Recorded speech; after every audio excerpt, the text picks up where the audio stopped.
လာပါဒီနေ့မှာတော့ညီမတို့အခန်းနဲ့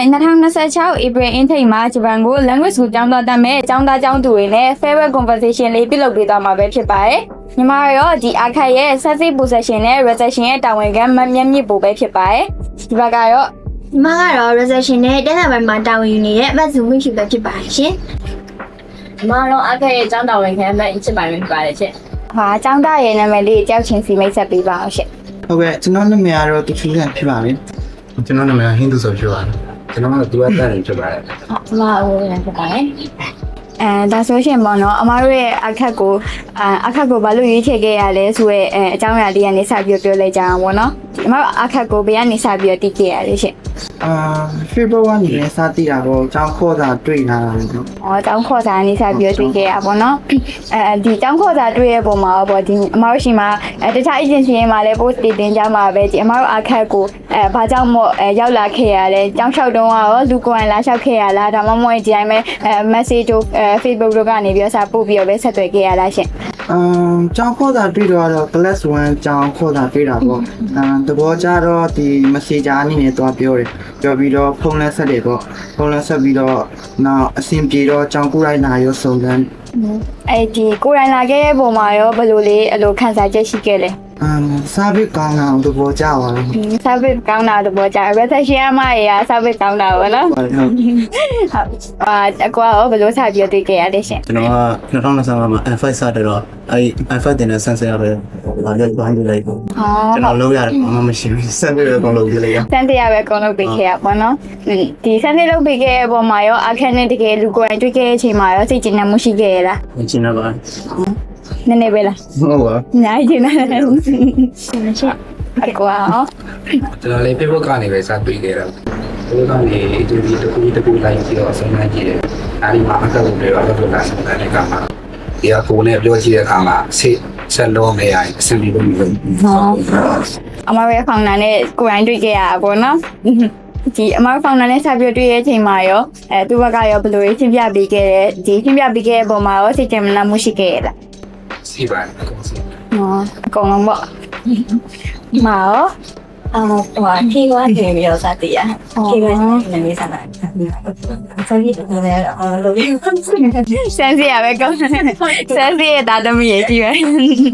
တကယ်ကိုဒီကိုရောက်လာတဲ့စမ်းစီရနဲ့တစင်းလုပ်ပြီးခဲ့ပြီးတော့ဒီကိုရောက်လာတဲ့ချိန်မှာစိတ်ကျဉ်းမွေးရှိခဲ့လားရှိပါတယ်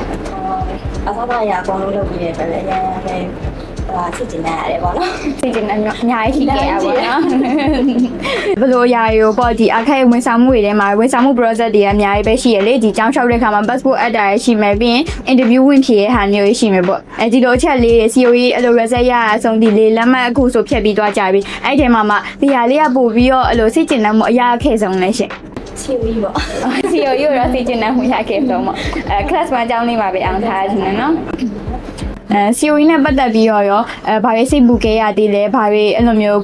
အမဘက်ကရောလိုအပ်ချက်တွေရှိခဲ့သေးလားရှင်COE အရင်စိတ်ပူခဲ့ရတချို့အကြောင်းတွေဆိုရင် COE result ထိရရရှိရလေ result ထိရရှိရခါကျအောင်လား COE အောင်ပါမလားဆိုပြီး COE မှာထပ်ခဲ့တဲ့အချိန်ထိအဲ့လိုမျိုးဖြစ်ခဲ့တယ်ဖြစ်ခဲ့တဲ့ခါကျနဲ့ပေါ့နော်တငယ်ချင်းတွေလည်းပြောပြရင် COE အောင်ပါမလားမသိဘူးပေါ့နော်6တာတော့ class 1ကျောင်းဆိုပေမဲ့လည်းဟိုဘယ်လိုပြောမလဲဒီ 100% ကတော့ဘယ်သူမှ COE အောင်မခံနိုင်ဘူးလေ99%ပဲအောင်မခံနိုင်တာဆိုတော့ခါကျတော့ COE အောင်ပါမလားဆိုပြီးတော့နော်အဲ့လိုပြောမယ်တကယ်အောင်တော့လည်းပြောပါတယ်ရမ်းပြောခဲ့ရဒီဘက်ကရော COE နဲ့ပတ်သက်ပြီးတော့တခုခုပြောချင်တာရှိသေးလား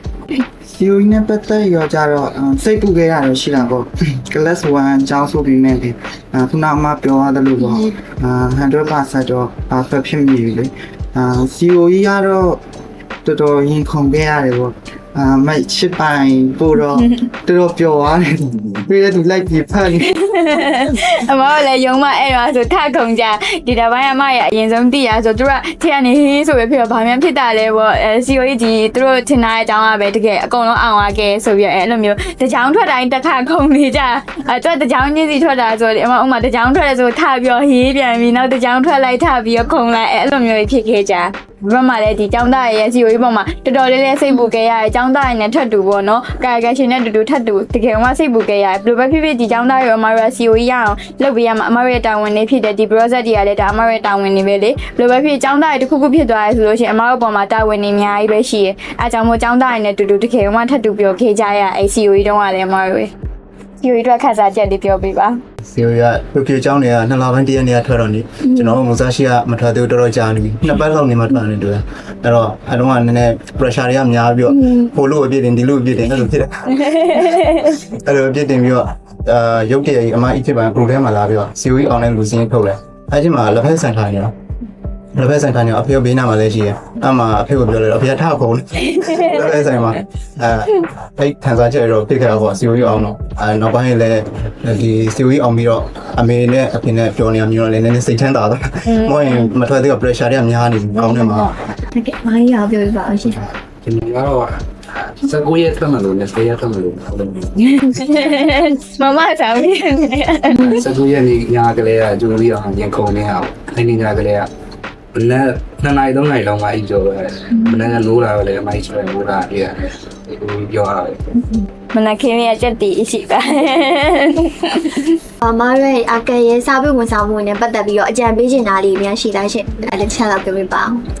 စားပြီးနဲ့ပတ်သက်ရောပြောကြရမရှိဘူးအကုန်လုံးဖော်ဖော်ရွေပဲ တခြားပေပိုင်းနေရောကြံ့ကြံ့ပေးချင်တာရှိသေးတယ် လူအချက်တော့သူ့နေရာနဲ့သူတော့ရှိတာပေါ့တ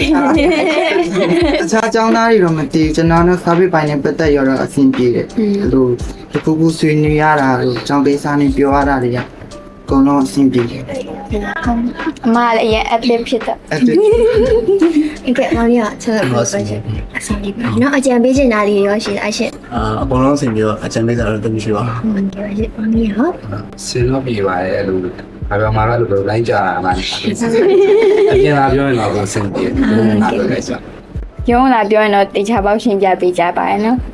မိုက်ချစ်ပိုင်းဆိုရင်လည်းသူကဖုန်းဆက်လို့ရှိရင်တော့ဖုန်းကင်နေသူက reply လေးကြာတခုပဲဒါမှဖုန်းဆက်ရင်လည်းတေချာရှင်းပြပေးကြပါတယ် ဒီမှာဟာ အော်အဲ့ကအခုပြောလို့ပေါ့ဘာလို့မှာဆိုတော့ blind ဆိုင်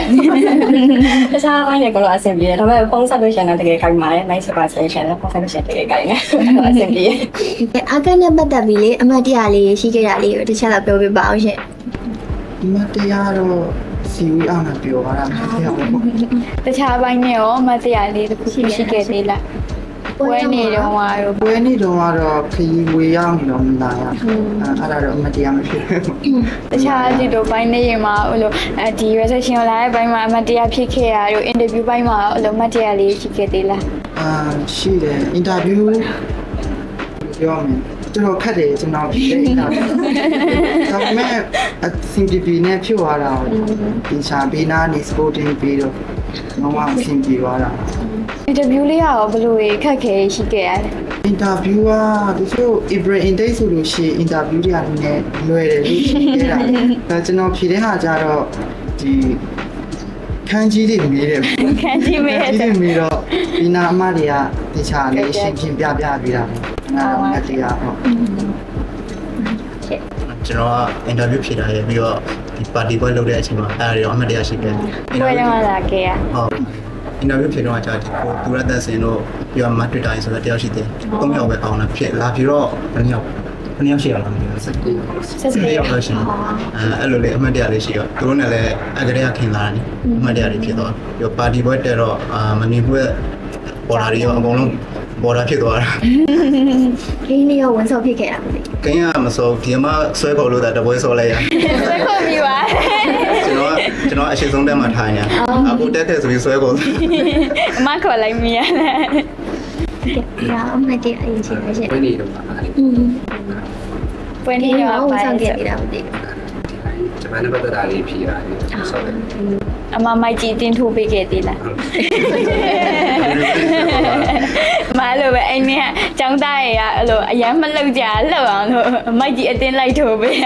မေးဆိုရចောင်းသားရအခုမှပထမဆုံးအဲ့ပွဲမှာအကုန်လုံးစုံစုံလင်းလင်းစုံမှုကြရချင်းနေဒီတိုင်းဆိုရင်ကိုယ့်ရဲ့အကြောင်းဥမာဝါဆဲစားဆိုလဲဝါဆဲစားမူဆာရှိဥရာဝါဆိုလဲအဲ့အကြောင်းကလူတွေပဲတိကြရဆိုတော့လေဒီလိုအဲ့လိုမျိုးလုပ်ပေးထားအမចောင်းသားရတော့လဲအဆင်ပြေမယ်လို့ထင်ပါတယ်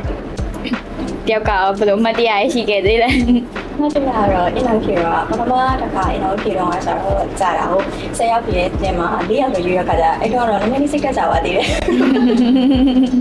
။နောက်ဖြေတယ်ဆိုတော့ကြာပါလို့မျိုးဒါပေမဲ့နောက်တစ်ခေါက်ဖြေတော့ခါကျတော့3ရောက်ပြည့်တဲ့အချိန်မှာ3ရောက်ပြည့်တာတခြားတယောက်ရွေးတော့ခါကျဘာဖြစ်သွားလဲဆိုတော့ဒီเจ้าမှာတယောက်တည်းကြာ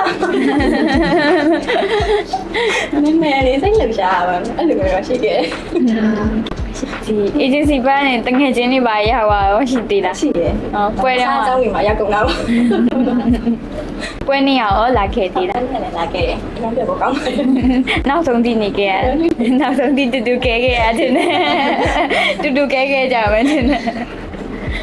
အဲ့တော့လူတွေတအားများနေရောလေရှုပ်ချက်တွေခတ်နေရောအခုဆိုတော့တော်တော်လေးရောယဉ်နေသွားကြပါ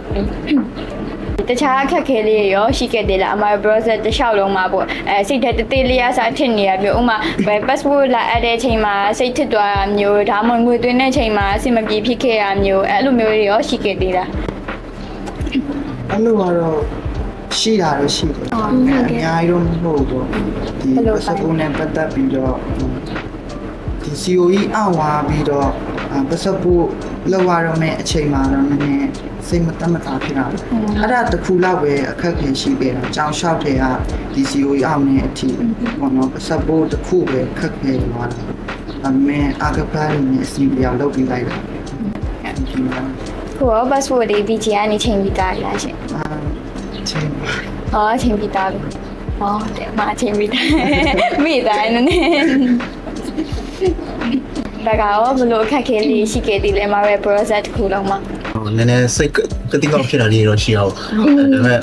ဟိုဗလဲအားကဒီ founder ကိုကြီးပြောသလိုပဲအစီအစဉ်တစ်ခုလုံးပြီးအောင်ကြည့်ဆိုလိုမျိုးပေါ့နည်းနည်းစောင့်ကြည့်လိုက်တော့အဖြေကပေါ်လာတာပဲနေအဲ့လိုမျိုးလေးငွေသွင်းတော့ဒီ black market rate လားဒါမှမဟုတ် ban rate လားဆိုတာကိုကိုပြောမသိတော့အဲ့လိုမျိုး rate ကွာတဲ့အဟာကိုနည်းနည်းကတိကောက်ဖြစ်မိအဲ့ဒါလေးတစ်ခုပါ အမတို့ဒီ rate တွေကကြတော့ဟိုဘက်ဂျပန်ဘက်ကိုဒီမြန်မာငွေနဲ့တွင်ထားတယ်ဂျပန်ဘက်ကအမတို့ရန်စီသူတို့ rate ပြောရနေမှာတရက်နဲ့တရက်က rate ကကွာအမတို့ဒီငွေသွင်းတဲ့ဘိုင်းမှာဆိုလို့ရှိရင်လည်းចောင်းသားတွေအမတို့တေချာတော့မှာထားရပေါ့နော်ဘေချောင်းနေအဲ့လိုတစုတစည်းရဲဆိုမြန်မာငွေသိန်း300လောက်ကိုအရှိအမ transaction ကအဲ့တော့ဆိုလို့ရှိရင်2ယောက်ပဲရှိရအမနဲ့သူနဲ့2ယောက်တည်းရှိရအမြဲလက်ခံလို့ရှိရင်ဒီ300ကြီးကို2ယောက်တည်းရှိရဥမာចောင်းသား2ယောက်လောက်ပြန်သွားပြီဆိုလို့ရှိရင်အမအဲ့တစ်ချိန်က1နာရီကျော်2နာရီလောက်ကြာသွားအဲ့လိုမျိုးကျောင်းသားရဲ့ဘက်ကလည်းဒီကျောင်းရောက်လာပြီဆိုတာနဲ့မေးရရဲ့ရှိရဲ့အဲ့လိုမျိုးပေါ့တခါရောက်လာပြီဆိုတာနဲ့သူတို့မေးချင်တာအကုန်လုံးပြင်ဆင်လာခဲ့ပြီးသားအဲ့လိုမျိုးဖြေရရတယ်ရှိခဲ့ရပေါ့ဒီ race နဲ့ပတ်သက်ပြီးတော့ဆိုလို့ရှိရင်အမဂျပန်ဘက်ကပေးထားတဲ့ race တိုင်းအမကလုပ်ပေးရဆိုအဲ့လို race တဲမှာတော့နည်းနည်းကွာလေးရရှိရပေါ့ဒါပေမဲ့အဲ့တော့ ban race ban နဲ့ပတ်သက်တဲ့ race တော့မဟုတ်ဘူးရှင်ဟုတ်အမဒီအပြင်ကနေပဲအမတို့လည်းသွင်းပေးရဆိုတော့လေကောင်းပါပြီဟုတ် ကျွန်တော်ကတော့အဲ COE နဲ့ပတ်သက်ပြီးတော့လည်းစိတ်ကစိုးရိမ်လေးရှိအောင် COE လေးငွေကပြည့်ထင်မြောက်လေးရတယ်ကြားနေတော့အဲ့ဒါနောက်ကြတော့လည်းတခြား agent တွေပါလေလိုပဲဆိုတော့စီနေလာတော့ ရှင်းပြီအဲ့ဆိုရှင်းပြီ ရှင်းပြီပြည်သားလည်းဝင်တော့ အမေရနောက်ချက် ဟောနောက်ကြသွားရဲ့တော့ပုံမှန်စိုးရင်သွားလောက်သွားပဲအခုချိန်မရောက်သေးဘူးလားခုနေ့မှထုတ်ပေးလိုက်တာလားမထုတ်ပေးလိုက်တာချင်း ဟိုကအကုန်လုံးအဆင်ပြေသွားတယ် ပြည်သားလည်းဝင်ပြီးတော့ အာကဲမင်း အဆင်ပြေခဲ့ရလားဗီဇာဝင်ခဲ့ရရော ပြည်သား ဗီဇာဝင်ခဲ့တဲ့ပုံမှာဘယ်လိုရခံစားချက်ရှိခဲ့သေးလဲ ဒါကတော့ဆောဆောသွားတယ် ဗီဇာရုံးဝင်ပြီးတန်းလာတာပေါ့ပြန်မနေတော့ပါ ဒီကနေ့ပြန်မယ် မရောဒီခက်ခဲပါရှိခဲ့သေးလား တုတ်ထုတ်စိမ့်တဲ့ချိန်ပေါ့ဒီချမ်းနေပြီးတော့ဒီချင်းလို့ရှိရင်နောက်တော့100နှစ်ပတ်ကြာရည်လေနှစ်ပတ်ကြာတော့ခါကြကောင်းပြီလဲဆိုတော့ဒီတန်ရုံးဝင်ဖို့ကိစ္စတွေနဲ့ကောတန်ရုံးကလည်းတစ်ပတ်လောက်ပတ်ကြာတယ်ဆိုတော့အမှတော့3ဖက်ပြင်နေ3ဖက်နေဆိုတော့ကျောင်းကလည်း4လပိုင်းတရက်နေ့တက်မယ်ဆိုတော့မိဘမလားအဲ့တော့လေမိဘမလားဆိုပြီးတော့အဖောင်းကအကုန်လည်းပြောလို့သိရပေါ့နော်ညီမမိဘမလားပေါ့နော်ကျောင်းကအဆင်ရောက်ပြေပါမလားဆိုတော့ခါကြရရပြပြပေးထားရဲဆိုတော့ခါကြလည်းစိတ်အေးသွားတယ်စိတ်ပါတော့အဲ့ဒါလေးပဲရှိခဲ့တယ်အခက်အခဲဆိုလို့လေအစားတော့မရှိ ကဲရှင်ဒီဟိုကိုကျောင်းသားတက်မဲ့ကျောင်းပေါ့လေမေးချင်တာလေးရှိလားရှင်အဲ့ဘိုးဆောင်ရရှောင်းရရေးပဲဖြစ်ဖြစ်ကျောင်းကိစ္စတွေပဲဖြစ်ဖြစ်တခြားမေးချင်တာလေးရှိမအချစ်ပါမေးလို့ရရင်ရှင် အဲ့ဒါကြတော့ပါဂျပန်ဘက်ကဟိုတယောက်ဇင်းင်းတင်လုပ်ပြီးတော့အဲ့တော့နည်းနည်းနောက်ကျပါပြီမြန်သူပြောတာတော့တော်တော်လေးတော့သဘောပေါက်သွားတယ်အဲ့ဒါတော့တိတ်မေးကြရမရှိဘူး ကိုတက်မဲ့ကျောင်းကြီးရလို့နေရာမဲ့နေရာတွေဘယ်လောက်ထိသွားလဲဆိုတာတွေအကုန်လုံးဒီလိုပြောပြတယ်ဂျပန်ဘက်ကကျောင်းကပြီးတဲ့ service ပိုင်းနဲ့ပတ်သက်ရောအကုန်လုံးရှင်းပြအဲ့ဒါနဲ့ပတ်သက်ရောတိတ်ပြီးတော့မိကြလို့မရှိပါဘူးဟာဒီလိုပါ ဒီပဲအဲဒီပဲ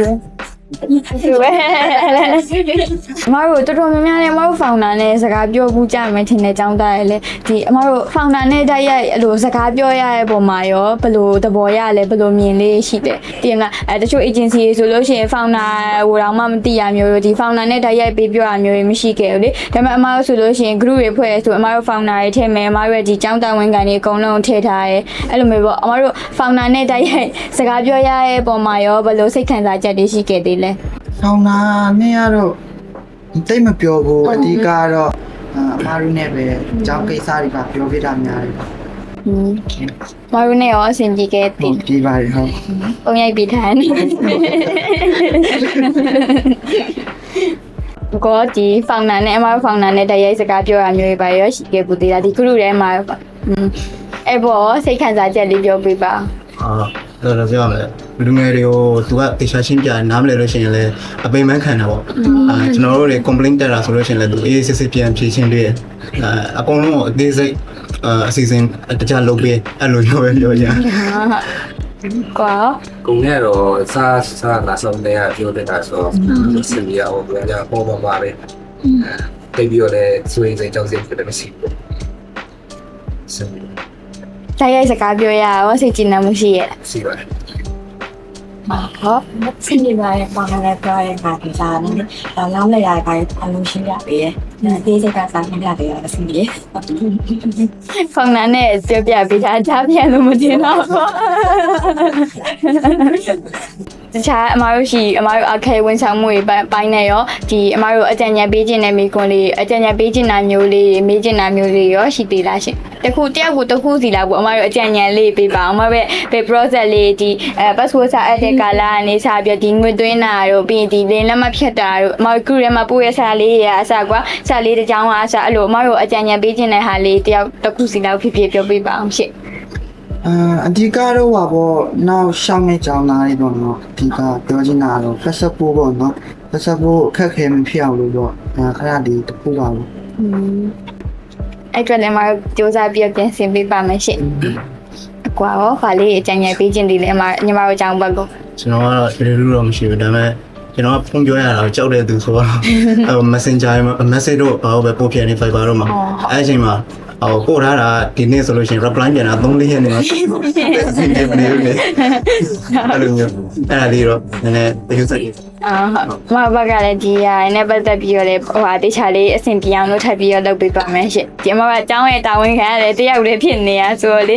ကျောင်းသားတော်တော်များများလည်းဟိုအမတို့ရဲ့အကိုဖောင်နာကလည်းဒီ mention ပေးလိုက်လို့ရှိရင်ဒီအမရဲ့အကြောင်းတာဝန်ခံဒီနဲ့ဆွေးနွေးတိုင်ပင်လို့ရတယ်အဲ့လိုမဖြစ်နေတော့ကျောင်းသားအယောက်80ရောမှာ तू ကအကုန်လုံးနဲ့ရှင်းပြပေးနေရဆိုအဲ့လို reply ကြွားလေးလည်းရှိရပေါ့နော်ကွာဘာလို့အကြံဉာဏ်လေးပေးခြင်းသေးလဲဒီကတော့စီဦးပေါ့စီဦးကြီးကိုလေဘဝကနေရေးပို့တဲ့ခါမှာအဲ့ဒါကို EMS တွေပိုင်းဟိုကကြားနေတော့လေဒီကိစ္စနဲ့ဟိုကတစ်ကြောင်းရရင်တစ်ကြောင်းနှစ်ကြောင်းရရင်တစ်ကြောင်းကိုပုံပေါင်းပြီးတော့စောစောပြီးအဲ့တော့စောစောပြီးတော့ပတ်စိုးလေးလို့ရတမ်းပြီးမှစောစောပြီးတော့ကြောင်းဝင်ပြီးပေါ်ရရင်ကတော့အခက်ခဲရှိပါမအချိပိုင်းရောဒီ COE ပို့လိုက်တဲ့ပုံမှာဘာကြီးចောင်းသားပဲဒီဘက်ကိုပြောပြချင်တာရှိသေးတယ် COE ကကြောင်းတော့ EMS နဲ့ပို့တာကြာတလုံးကြာဒီမော်တို့ကျောင်းအထက်ဟိုပထမဆုံးအခါမှာပထမဆုံး COE ဖတ်ခဲ့တဲ့အကြောင်းရှိတယ်ပေါ့ရွှေရင်းဆိုတဲ့အကြောင်းအဲ့ဒီတော့အကြောင်းဆိုရင်သူက၄လပိုင်းအစလောက်ပြည့်တယ်ပေါ့အဲ့ sorry နှစ်လပိုင်းအစလောက်တည်းကထွက်လာတဲ့ဟာကိုဘယ်ချိန်မှရောက်လဲဆိုတော့မော်တို့ COE အကုန်လုံးရောက်ပြီးပတ်လို့ချင်းပြီးသွားတဲ့ဟိုရှေ့နှစ်ပတ်လောက်ကမှရောက်တယ်အဲ့လိုမျိုးရှိရပေါ့နော်အဲ့ကကျတော့ EMS နဲ့ပို့တာကျတော့တချို့ကျောင်းတွေကတည်မပို့ဘူးရေးရှင်နဲ့ပို့တယ်ပေါ့နော်အဲ့မဲ့ရေးရှင်နဲ့ပို့တဲ့အချိန်မှာလည်းဟိုတနေ့ကဆိုရင်ကျွန်တော်ဘက်ကဒီအကူရောက်တဲ့ဆရာတယောက်နဲ့ပေါ့နော်ဟိုဟာဆွေးနွေးပြီးအဲ့ဆရာကကျတော့ကျောင်းတွေအကုန်လုံးချိတ်ပေးထားပြီးတော့ကြောင်ဆွေးနွေးပြီးအကုန်လုံးကသူ့တက်တဲ့ရောက်ရအောင်ပါသူက ACC အကုန်လုံးပို့ရမှာဖြစ်တဲ့ကြောင်တစည်းနဲ့တော့ပို့တယ်ပေါ့နော်သူတို့ဘက်ကလည်းဟိုဒီကျောင်းသားတွေဘက်ကလည်းပြန်ပြီးတော့ဒီဟာတွေကဟို page တွေမြင်ထားဘူးအဲ့အတွက်ကြောင့်မို့လို့အကုန်လုံးတစည်းနဲ့ပို့ချင်တယ်ပို့ချင်တဲ့အတွက်ကြောင့်အဲ့လိုလေးပို့သွားတဲ့အတွက်ကြောင့်နည်းနည်းနောက်ကျသွားတာလေးရှိတယ်ပေါ့နော် ဘယ်နောက်အင်းထိတ်လေးကြရင်တော့ဒီဟာလေးကအမတို့အတွက်ပြင်စရာလေးတစ်ခုပေါ့ဒီအထက်နဲ့ပို့မယ်ဆိုတော့ပို့ပြီးတော့လည်းညံသွားတာပေါ့အခုတစ်ခေါက်ဆိုရင်မကြတင်မဲ့အချိန်နည်းနည်းလေးကြာသွားမျိုးလေးရှိသွားပေါ့ဒီ COE မှုရင်းမရောက်တဲ့ကိစ္စလေးနဲ့ပတ်သက်ပြီးပေါ့ဟုတ်အဲ့ဒါလေးလည်းအမတို့ဘက်ကပြင်ပေးသွားဖို့ရှိပါတယ်ရှင်ဟုတ်မာလီယာရောဗာပြောချင်ပြီလေ ဟုတ်ပြဿနာကတော့ဒီမှာ reply နေကြတဲ့ကိစ္စအဲ့ဒါလည်းပဲပေါ့နော်ဟိုဒီနေ့စာပြန်စာပို့လိုက်တယ်ဆိုလို့ရှိရင်နောက်2ရက်3ရက်လောက်မှပြန်တော့ခါကြတယ်သူကဟိုဘယ်လိုလုပ်အောင်လဲမသိဘူးဖြစ်သွားတတ်တယ်ပေါ့နော်အဲ့လိုမျိုးလေးပါဟိုလုံးချင်ရှင်ရတယ်နားလေးပါ တန်နိုင်ဟုတ်အတန်နိုင်ဆုံးတော့ဒီစူးစမ်းပြီးတော့လုပ်ပေးသွားမှာပါဟုတ်ကဲ့ ငကယ်မရစားပေးအပိုင်းပေါ့ငွေချေးတဲ့အပိုင်းတွေရောစီရင်နေမှုရှိခဲ့အဆင်ပြေခဲ့လားရှင်။မာရီ agency ကရတွင်းတာရောအကြောင်းသားကရတွင်းတာရောရှင်။ဟုတ်ကဲ့အဆင်ပြေခဲ့လားရှင်။ပြန်လာပြောရပါ ကိုယ်အဆင်ပြေပါတယ် ဟုတ်ကဲ့။နေရအဆင်ပြေခဲ့လားရှင်။ဟုတ်ကဲ့တခြားအကြံပေးချင်တာလေးမျိုးရှိသေးလားရှင်။နေရအဆင်ပြေခဲ့ ဆင်းပြီးပါတယ်။ agency ကပဲတော့လည်း interview အောင်ပါတော့တာဆိုတော့ဆက်တယ်။အဲ့တော့ဒီပဲဆိုရင်အောင်တော့တဲ့တက်တာလို့ပြောလိုက်ဆိုစိတ်ချ စိတ်လေးပါကျေးဇူးရှိ အမတို့အမတို့ရဲ့အခက်ပေါ်ရောယုံကြည်မှုရှိခဲ့ရလားစပြီးတော့ရှောက်တဲ့နေရာနေပြီးတော့အခုချိန်ထိပေါ့ယုံကြည်မှုတွေဘယ်လိုရှိခဲ့လဲပေါ့ ကျောင်းဆက်လျှောက်ဖို့လောက်တော့ February ပေါ့နော်ဒါပေမဲ့ကျောင်းပို့လိုက်လာတဲ့အချိန်ပြီးတော့ဒီကျောင်းဆက်လျှောက်ပြီးတော့ interview ဝင်တဲ့အချိန်အထိကြားထဲမှာတော့အဲ့လိုပြောရမယ်မယုံကြည်ရတော့မရှိဘူးပေါ့ကုံတော့အဆင်ပြေနဲ့ဒါဆိုရင် interview အောင် ပေချက်ကပို့ပြီးတော့ယုံကြည်စေခဲ့ရလဲဒီအခက်ပေါ့ ဒီယုံကြည်စရာတွေကတော့အများကြီးပဲပေါ့ဒါပေမဲ့တချို့နေရာတွေကတော့မပြောတတ်ဘူးလို့ အကုန်လုံးယုံတာ အ ပေါ့ ကုန်လုံးမျိုး တရားရခိုင်တော့ပေါ့ တရားရတိုင်း တရားရခိုင်တော့ယုံတာ ။ရှင်ကျေးဇူးပါ။ဟုတ်ကဲ့ဘယ်လိုချက်လာလဲပါရှင် ကျွန်တော်ကတော့ကျွန်တော်စမ်းစစ်လုပ်ပေးထားဆိုတော့မယုံကြည်စရာအကြောင်းလည်းမရှိဘူးစမ်းစစ်ကဒီမှာလည်းပြခဲ့တာဆိုတော့နိအဲကြောင့်ယုံကြည်ပါအင်တာဗျူးလာပြောလဲကိုယ်တိုင်လာခဲ့တာဆိုတော့ဒီမှာလုပ်ပေးတဲ့စားပေးတွေဘာတွေကအစအကုန်လုံးမျက်မြင်ကိုယ်တွေ့မြင်ခဲ့တာဆိုတော့အကုန်လုံးယုံကြည်ပါ ကျွန်တော်ကတော့လုံးကြီးဆိုကြောင်ကျန်လာပြီဒီမှာဟို2025အောက်တိုဘာကလေးကစောက်ထားတာလေးခဲ့တယ် ဟောစိတ်လေးပဲရှင် အဲဒီ3လပိုင်းမှာလည်းဖြစ်သွားတယ်ဒါဆွေးလိုက်ရပြီးတော့ဆွေးလိုက်ဒီကလေးကကျွန်တော်တို့ပဲဒီအားနဲ့ဆက်ပြီးဆောက်ပြတယ် ဒီရွှေ့လိုက်ရတဲ့ပုံမှာရောဒီဂျားထဲမှာတကယ်ဆိုရင်ငလင်းနေနဲ့ရက်လိုက်ရမျိုးရှိရယ်ရွှေ့လိုက်ရဘာလို့ဒီတခြား agency တွေလည်းပြောင်းလိုက်လို့ရရယ်ပေါ့ဒါပေမဲ့ဘာလို့အခက်ကိုပဲဆက်ပြီးရွေးချယ်ခဲ့ရလဲရှင် သူကကြတော့ပုံပုံသူက one stop service တွေလေအဲ့ဒါဆင်ပြကျွန်တော်လည်းစိတ်ဆိုးကြရထားလို့ချက်တယ် မိုင် all in one service လေးပေါ့နော်အဲ့ဒါလေးကိုစိတ်ကျင်နေခဲ့ရလားရှင် ကျိုးဆိုရင်အားလေးထပ်တော့စေရင်ချက်တော့လည်းပဲစီမစီ မမဘက်ကရောအဲ့လိုမျိုးတွေချက်တောင်းတာမျိုးမရှိခဲ့ဘူးကဲပါရှင်ဟာရောဘယ်လိုစိတ်ကျင်နေခဲ့ရ ကောင်းမှုစိတ်ကျေနပ်ခဲ့တာတော့ဆက်စိတ်နဲ့ပတ်သက်ပြီးတော့ဒီကြဆိုတော့ဒါလေးတော့ပါဆောင်ယုံကြည်တာ အခုရောယုံကြည်ခဲ့တဲ့အတိုင်းတကယ်ရလက်ရခဲ့လားရှင် တကယ်ရလိုက်ရခဲ့ပါတယ် တကယ်ရလက်ရခဲ့ရပါတော့ ။ဒီမှာသူအကြံလေးပြီးပြီးကျေးဇူးတင်ပါတယ်ရှင်။ ဒီအခက်ဘက်ကိုမေးချင်တဲ့မိကုန်းလေးရောရှိသေးလားဒီဂျပန်သွားမယ့်ကိစ္စနဲ့ပတ်သက်ပြီးရောပဲဖြစ်ဖြစ်တခြားကိစ္စတွေနဲ့ပတ်သက်ပြီးရောပဲဖြစ်ဖြစ်ပေါ့ဒီ reply ကြာဆိုတော့လေအမလည်းဒီမှာလူတစ်ကိုရတခါရမေးသွားလို့ရအရှိ ဒီကတော့မရှိတော့ဘူး စိတ်ပူနေရမျိုးရောရှိသေးလား စိတ်ပူတာကတော့အဲ့ဒီ COE နဲ့ပတ်သက်ဖို့လောက်ကိုစိတ်ပူတာကျန်တဲ့ပိုင်းတွေကတော့စိတ်ပူတာမရှိဘူး အခုလည်းအဲ့အရာအဆင်ပြေသွားတယ် ဒီပါ ဒီပိုင်းဆိုတော့မရှိတော့ဘူးပေါ့ဂျပန်သွားဖို့ထိ ဂျပန်ရောက်မှပဲစိတ်ပူကြရရှိလာတယ် ဂျပန်ရောက်ရင်ရောဘယ်လိုစိတ်ပူစရာရှိမယ်လို့ထင်တာလဲရှင် ဒီမှာအချိန်ပိုင်းလုံးနဲ့ပတ်သက်တာလို့ပြီးတော့ဟိုတကယ်မလုံးနိုင်တာတွေရောပြီးတော့ဘာသာစကားအခက်အခဲတွေရောပြီးတော့နေထိုင်မှုပေါ့နော်ဒီချင်းမှုတွေရောဒါတွေကတော့ခက်ခဲတွေတော့နေပါရှိလာမယ်လို့ထင်တယ် အချိန်ပိုင်းလုံးနဲ့ပတ်သက်ပြီးရှင်းပြပေးပါမှန်းချင်ပါ ချိန်ပိုင်းလောက်ကကျတော့အဲကျောင်းနေမှာကျောင်းတဲ့အတွက်ကြောင့်မလို့ပုံမှန်28နာရီပဲဖြစ်အောင်လုပ်နေရတယ်အဲ့လိုအချိန်ပိုင်းလုံးရှာရရကြတော့ကိုခိုင်းဝပေါ့နော်ခိုင်းဝကောင်းရင်ကောင်းတယ်လို့ကိုလူချင်းတဲ့နေရာကိုကြားတယ်အဲ့အတွက်ကြောင့်ခိုင်းဝတော့တည်တည်ချာလေးလုပ်ပါစီဖြစ်တယ်ပေါ့နော်ကိုရောက်ရင်လည်းဒီ ကိုက website တွေတုံးတက်သွားပဲဆိုရင်တော့ဒီ website တွေထဲမှာလည်းရှိရပြောရရင်ဟိုဘက်မှာတာဝန်ခံနေရှိရတဲ့တော့ဆွေးနွေးလို့လည်းရတယ်ပေါ့နော်နောက်ထပ်တစ်ခုအနေနဲ့အဲ့ဂျပန်စာလည်းပဲဒီထက်ပိုပြီးမြင့်ပြောတော့နော်အခုရှိရတဲ့ပို့ပြီးတော့ကြောင်းတက်နေနေလည်းကျောင်းကတင်တဲ့စာထက်ဒီ JPD level မြင့်တာအဲ့လို net test တတိယလုံးဖြေတာပေါ့နော်level လေးမြင့်ပြီးတော့ခိုင်းကကောင်းအောင်လုပ်နေတော့အချိန်ပိုင်းတော့တော်တော်စိတ်ကြီးကြမလို့ကိုကသွားတာတူပြိုဟောစာရေးတာမှာပေါ့စာရေးတာမှာဆိုတော့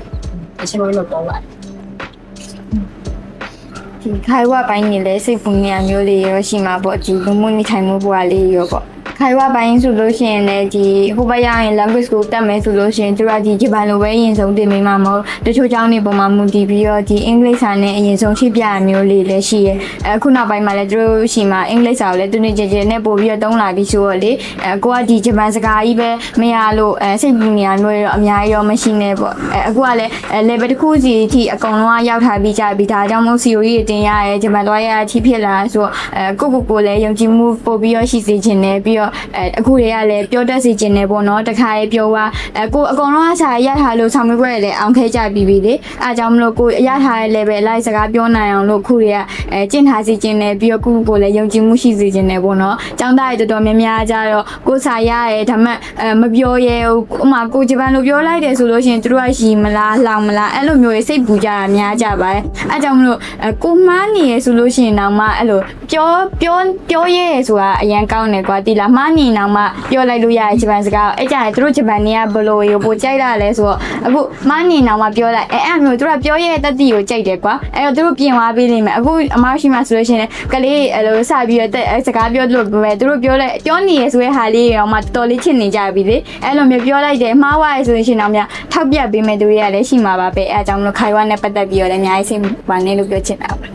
မမကြီးကအေဗန်အင်တိတ်မှာစီဝီအောင်ဝင်ကြပြီလေမော်ဒီအကမှာလျှောက်ထားတဲ့ဒီဇူလိုင်အင်တိတ်ကကျောင်းသားတွေအောက်တိုဘာအင်တိတ်ကကျောင်းသားတွေရောဘာကြီးများထပ်ပြောချင်ကြလို့ရှိသေးလေရှင်အကနဲ့ပတ်သက်ပြီးတော့လေထက်လျှောက်မဲ့ကျောင်းသားတွေပေါ့COE တွေနော်ပြီးတော့ service တွေလို့ COE နဲ့ပတ်သက်ရတော့ဘာမှပြောကြမရှိဘူးပေါ့ဒီ April intake ဆိုလို့ရှိရင်အကကြောင်းပဲပေါ့အယောက်80ကျော်လာ COE အောင်သွားတာမထင်တော့ဘူးလောက်အောင်စင်ပြေပါပါလို့ဒါပဲကောင်းဒီဟာဒီပါရှင်နောက်လာမဲ့ intake အတွက်တော့ပြောစရာဆိုတော့တိတ်ထူထူတော့မရှိဘူးဒါပေမဲ့ပြောနေတာကတော့ဟိုဒီကအချိန်ကြာတာတွေပေါ့ဥပမာ reply ကြာတွေပါတယ်ဆိုလို့ရှိရင်စိတ်ကတိကောက်တော့မဖြစ်နဲ့လို့အဲ့ဒါပြောချင်တယ်လုံနေရတဲ့ဟိုဝန်ဆောင်မှုတွေကလည်းဒီအကပေါ်သေးသေးမှမဟုတ်လားလုံနေရတဲ့အဆင့်ကအများကြီးပဲဆိုကိုယ်တိုင်ကြုံမှနားလဲတော့ပါဟုတ်အဲ့ဒါလေးပဲပြောချင်ပါတယ်နောက်ဘာပြောချင်တာတော့အကနဲ့ပတ်သက်ပြီးတော့တိတ်ပြီးအစိုးရနေရှိပါတယ်စိတ်ချပါခြိုက်ဒီမှာအင်ဂျင်ကဲကိုပြောကြတာတော့ COE နဲ့ပတ်သက်လို့အရင်စိတ်မပူပါနဲ့လို့ဆိုပါတယ်ဆိုရင်ဒါအကြောင်းသားရုံလေးပြီးသွားပြီဆိုတော့အခက်ကိုပေါ့အမတို့ရဲ့အခက်ကို rating ဘယ်လောက်ထိပေးခြင်းလဲ rating 10မှာဆိုရင်ဘယ်လောက်ထိပေးခြင်းလဲရှင် 9.5 လောက်ပြီ9.5ဒါဆို 0.5 ကရောနေသေးရပါတော့ဒီ 0.5 လေးရရောအမတို့ဘာလေးပြင်လိုက်မယ်ဆိုရင်10ဖြစ်သွားနိုင်လဲရှင်ဖေးရမှာပါဖက်ဖြစ်မနေ10ရာခိုင်နှုန်းပြီးလိုက်မယ်ဆိုလို့ရှိရင်လုံးဝ perfect ဖြစ်နေ 9.5 တော့အနေတော်လောက်ပဲလို့တော့ထင်အနေတော်လောက်ပဲပေါ့အမတို့ပြောစရာမရှိပါဘူး service ပိုင်းတို့ဒီကြောင်းလျှောက်တာနဲ့ပတ်သက်ရောအကုန်လုံးအဆင်ပြေတယ်Wi-Fi ချော့ကျင်လို့ချော့ထားတာပါနဲ့ပုံရိုက်တယ်မလားလို့လားလာလေးရိုက်ပြပါဟာရအောင်တခြားပြောရမရှိကျွန်တော်ဆင်မလို့ပြောဟာဆင်မပြီဒီပါဒီကဆင်မပြီပြရတာကျွန်တော်2025တော့လည်းဒီအော်တိုဘိုင်အင်တာကို join လုပ်ရအောင် join လုပ်ဒီကစားပြအကြောင်းလည်းနည်းနည်းနားလည်ထားတာအားကြောင့်မလို့ပါpackage ကျေးဇူးပါဟောကျွန်တော် ICU လေးကြားရတော့ဘူးလားကျန်တဲ့တမကကြတော့ဘယ်လိုလေးပြင်လိုက်ရင်တော့အမတို့10ဖြစ်သွားနိုင်လဲရှင် ICU ဝယ်လို့ပေါ့